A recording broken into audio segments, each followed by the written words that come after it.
I think the impact on this game is twofold. You could, of course, look at the SEC title picture. You could look at the playoff picture. I know most people will do that.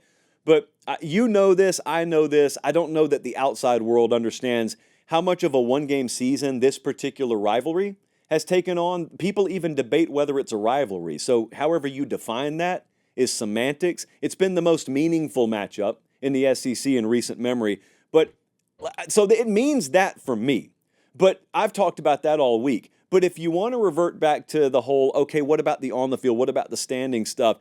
Honestly, I don't ever look at schedules moving forward. I like to take it week by week. But if you start to look at what Georgia has coming up versus what Alabama has coming up, forget about the whole is there more pressure on Kirby than DeBoer thing.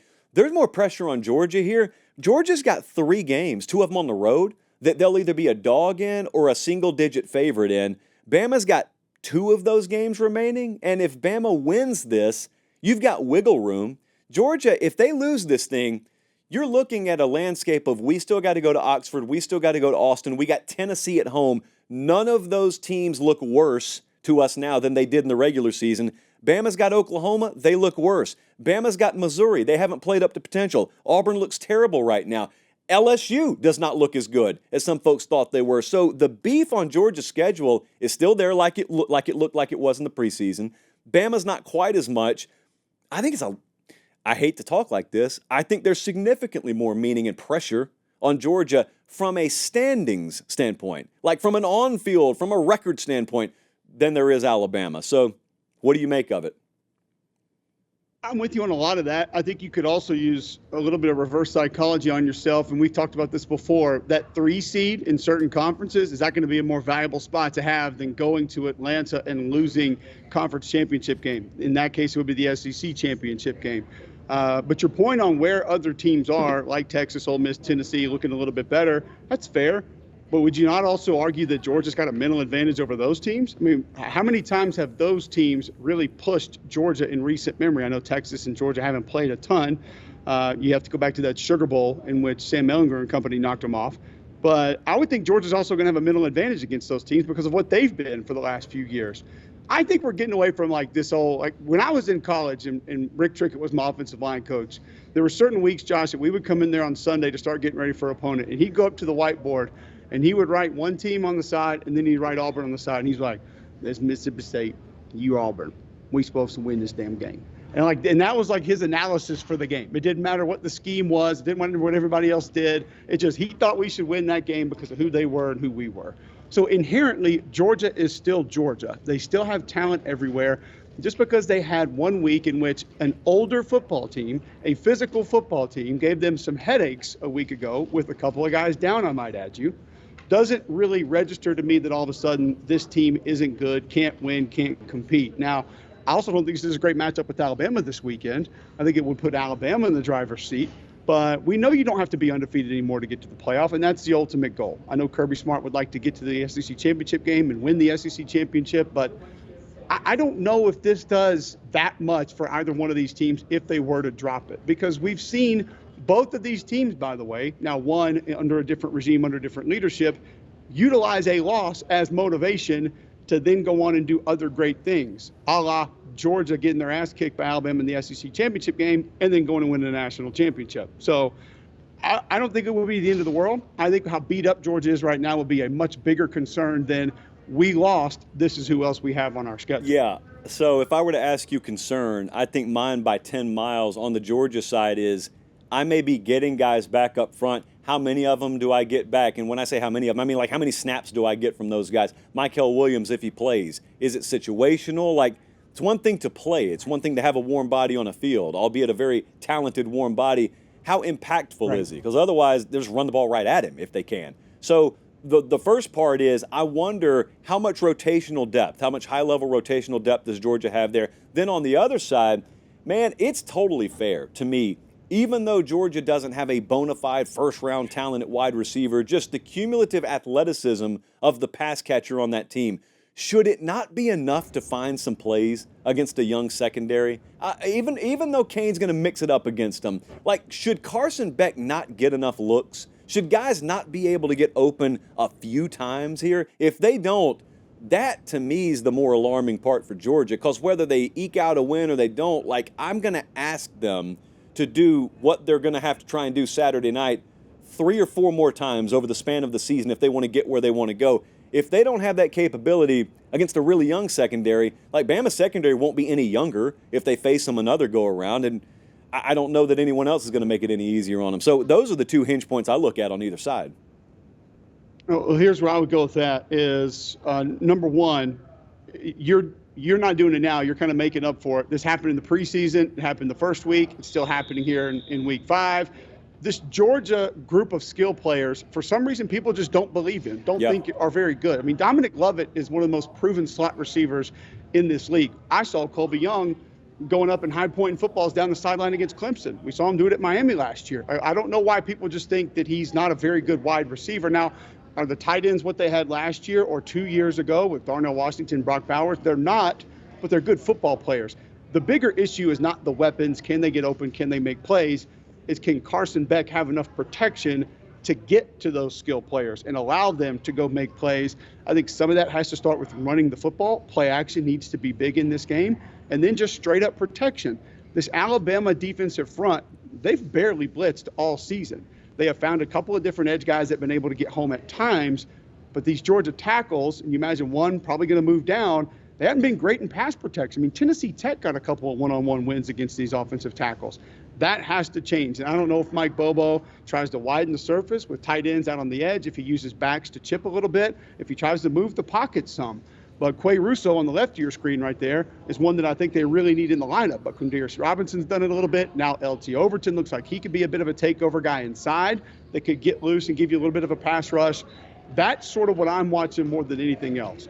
Can Carson Beck find that time to get set up and then deliver those footballs to those skill players that you mentioned? Because it's not just a young secondary, it's a new secondary. But that can work against you because they also have known this defense very well. Why? It's the same defense. They face it every day in practice. Kane Womack's defense operates in a little bit of different ways. He doesn't cover the same way. He doesn't run the same things. It's much more disguise-worthy, if you will. And Carson Beck's going to have to identify it, but he's going to need time to be able to do that. And that, I think, is the biggest matchup in this game. So I was going to go there with you. Okay, so I always found it interesting when these two played each other, and it was the Kirby-Saban era, because one sees the other's defense, or at least a very similar version of that, every day in practice. So it's not all that difficult a simulation for Kirby to show his offense what Nick Saban's defense is going to throw at him. Kane Womack, you just mentioned what a lot of people are going to say broadly. They're going to say, hey, this is a different defense. So I know you talked about this a lot with McElroy on your show, but like drill down on some specifics for folks of what specifically is different about this and then how that impacts Saturday maybe. Well, I think the main thing will be probably, and listen, Kane Womack's versatile. He has coached under a lot of different guys that have coached a lot of different ways and run different defenses. I don't think he's as reliant on man coverage. You'll get more zone coverage. He references it as vision coverage, which means you can take a space or you can take a space until someone crosses your space and then roll that into man coverage. But it's not going to be, I also don't think it's going to ask as much from an individual disciplinary standpoint of you have to do this on this play, and if this receiver motions here, or if they give us this formation here and they shift to this formation, everything changes, and you have to understand this and reroute that receiver. I think it's a little bit more basic to allow football players to go play football. I think that's what he wants. He wants the athletes to be athletes and not be thinking the entire time and worrying about different things like that. So I think less reliant on man-to-man coverage, not as much pattern matching, which is what sometimes could get Alabama secondary in trouble previously. There just weren't a lot of teams that could take advantage of it. And he normally has been a coach that likes to pressure, but he hasn't done that this year. So is this the week that he tries to turn it on and add a little bit more to Carson Beck and maybe force him into some mistakes? Do you think that, do you buy into the theory that they probably planned on opening that up maybe a little bit more against Wisconsin? Then Van Dyke goes down, and then it's all of a sudden, we need none of this. So we'll just roll it up, save it for Georgia, because that's really popular to think. And sometimes it's a little more hyperbolic than reality. I think it's true here. Like I think there was a lot that they probably thought they'd need against Wisconsin that because of the way the game played out, they didn't. And whatever that was, you probably find this Saturday night. There's two schools of thought there. And it's interesting because I think you're right, but I also think you might be wrong. I'll go back to the Georgia spring game the year before they won the national championship, and I was on the sideline. And Josh, Kirby's defenses were throwing everything at one another. I mean, it was every pressure, every twist, every stunt. And I actually asked him about it at halftime. I said, "We are not pulling any punches here, are we?" And, I mean, it's just our base defense. I don't know, we're just doing the same stuff. I was like, okay, well, I know what it looks like, and I know what you're doing, and it's a lot of stuff. So I also think there's the side of that that's we want you to know we're capable of doing all these different things. So you're going to have to rep them in practice every day. To me, that would come down to how comfortable is Kane Womack with that defense going out there and executing those pressure packages or stun schemes, whatever it's going to be. And if he's really comfortable with it, then I think your philosophy is probably accurate, where he said, hey, I know we were going to do all this crazy stuff, and we had all these different fronts and these different looks, and we were going to mask this on the back end. Just go play base cover 2, whatever it is, and just make tackles and just fly around the football field and run through those offensive linemen that don't look like your daddy's Wisconsin offensive linemen, and we're going to get out of here with a win. Do you find it interesting, like I do, that the perception of Georgia's already roller coastered a little bit this year? What they did against Clemson week 1, and then week 2, you saw what Clemson did to App State, who he at the time perceived to be a big player in the G5 ranks. You think Georgia may be world beaters.